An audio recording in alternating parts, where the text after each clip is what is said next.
It's possible for you to live your dream. It's necessary that you associate with winners, that you work your system, that you are relentless, that you never give up. It's you. You've got to take personal responsibility. You've got to make it your personal business to make it happen. And you've got to resolve within yourself that I can do this, that it's hard, but you've got to say, I'm the one. I'm the one to make this happen. I'm the one to become successful in this business. As you work to help other people to become successful, that feeds your success. But you know it's going to be hard, but find out what will make it worth it for you. So, ladies and gentlemen, if you want to make your dream become reality, the people that are running at their dreams know that it's possible that you can live your dream, that it's necessary, that you're relentless, that you have a plan of action, that you are creative. The people that are living their dream are finding winners to attach themselves to. The people that are living their dreams are the people that know that if it's going to happen, it's up to them. And they're resolving within themselves, it's not over until I win. The people that are running after their dream know they're going to have hard times. They keep on running because they're saying within themselves, I'm the one, no matter how bad it is or how bad it gets, I'm going to make it.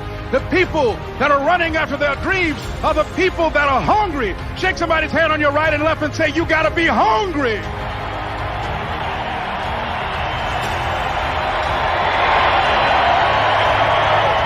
And as you run towards your dream, I want to dedicate this to you that I love very much. I want to thank Dexter and all of you. It's something that I'm known by.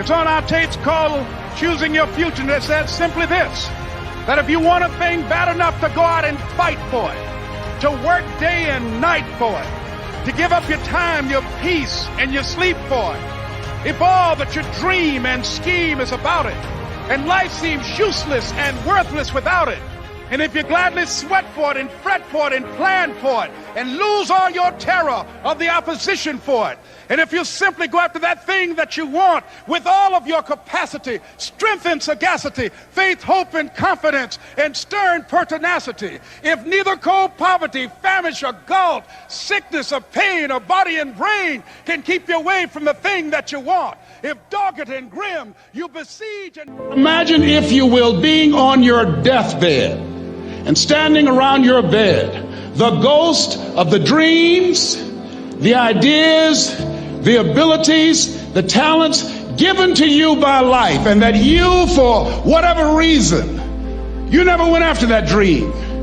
You never acted on those ideas. You never used those talents. You never used those gifts. And there they are standing around your bed looking at you with large angry eyes saying, we came to you and only you could have given us life. And now we must die with you forever. See, most people stop short of their dreams and park and get off the highway of life because of the rejections of life. You will always be rejected. It's no big deal. Jack Canfield said rejection is a myth. It's not like when somebody says no and then they slap you. No, it's just, to me, make no your vitamin. Get excited about the no. Why? Because every time someone says no, that brings you another step to a yes. You're getting closer. Trust me, you will win if you don't quit. You will win if you don't quit. Even a broke clock is right twice a day. As you go through the challenges of life and you look at it and embrace whatever comes to you, don't run from it. Step toward it. Don't try and duck it like most people do. See, most people want it easy. See, easy come, easy what? Easy go. See, but when you go at what you're going to deal with and you deal with the difficulties of it, when you handle those hard things close at hand, making those hard decisions right now that you don't want to make, learning those things that you don't like to do, but you know that in order for you to get where you want to go, this is one of the hoops that you have to flip through. And I'm saying to you, whatever you got to do it, because if you don't, life is going to whoop you until you surrender. You have something that you brought to the universe, and that if you decide that my life deserves my developing, this is what I do well. and becoming the best at it and mastering myself and seeing what I have within me, if you decide to drop your buckets where you are and develop your gifts, I grant you, you'll never ever be without. I grant you that your gifts will take you places that will literally amaze you. I grant you that if you begin to work to develop your gifts, you'll develop a strong sense of happiness. You'll get a larger vision of yourself, because part of beginning to get a larger vision of yourself, all of us need some area of our lives where we can have a feeling of competence. That people know when they think about this area, that's something you do. That you eat and sleep that. And that you do that. You do that. Changing is not easy. That changing your life, changing habits, reinventing yourself, picking yourself up after life has knocked you flat on your back. I've got to say, when life knocked you down, try and land on your back, because if you could look up, you could get up. Well, that sounds cute, but that's not easy. When I was diagnosed with prostate cancer 17 years ago, that first time that happened, I said, hey, I can handle this. Then when it came back a year later, last year, 17 years later, and this time it metastasized to 7 areas of my body and ate 40% of my T1 vertebrae. Now the stakes are higher. It's this life saying, okay, Mr. Motivator, you beat cancer the first time. What you gonna do now? I started laughing. When the doctor told me, he said, why are you laughing? Are you in denial? I said, no. I said, I feel like Mother Teresa. He said, what do you mean? She said, Lord, I know you know how much I can bear. I just wish you to have so much confidence in me. I said, the stakes are higher. So I've got to dig in and got to fight more, because at the end of the day, life is a fight for territory. And once you stop fighting for what you want, what you don't want will automatically take over. And so it's a fight, it's a challenge in life every day.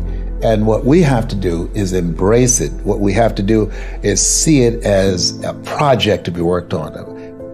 In life, you will always be faced with a series of God-ordained opportunities, brilliantly disguised as problems and challenges. And so I see even cancer as a gift, as a God-ordained opportunity.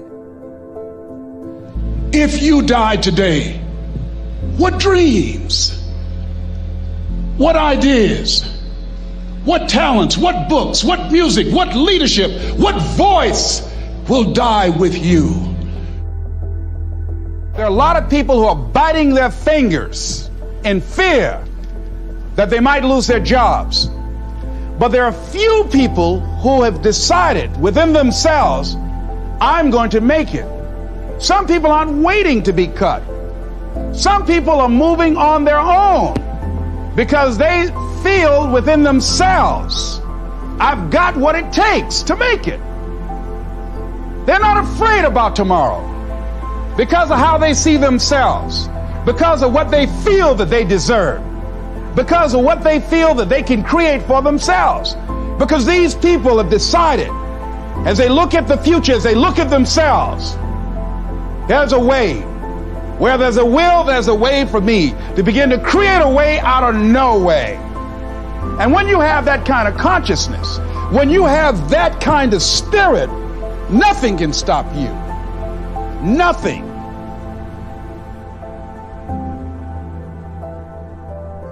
There's no secret to success. There's a system to success. And no matter what organization you become a part of, the system works if you work it.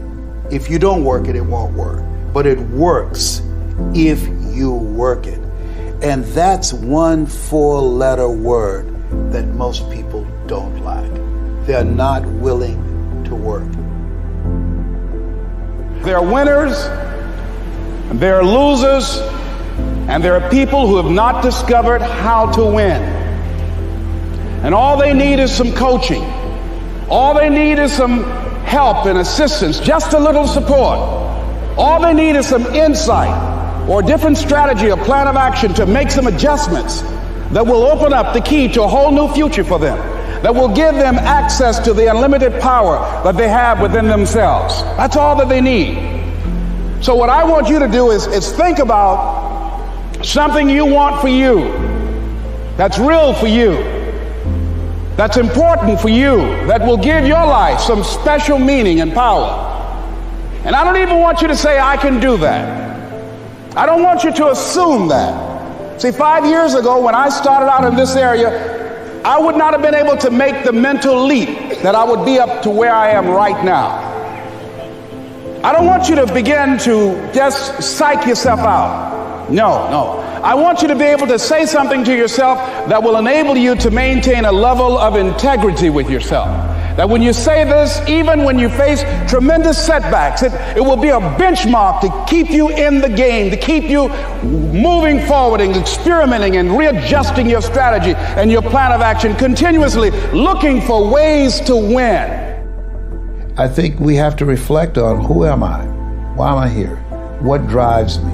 If I died today, what 3 words would I want said about me if I died today? You know, what is it that defines me? You know, and how do I define myself? So I went to the next mode necessary to start talking to people and seeking and asking for what I wanted and leveraging relationships and trying to find out, how do the people do it that went ahead of me? How do they do it? And then what is it I need to do? How is it I need to train myself, to develop myself? What's the resources that will be required in order to make it happen? And as I start seeking out and asking questions, I started running into people who said, I know someone who can help you do that. And they helped me get connected with those people. Remember, we have so much energy that can take us so far. It's necessary that you hook up with some other energy that can take you to the next level. I hooked up with them. They said, let's go. I said, away we go.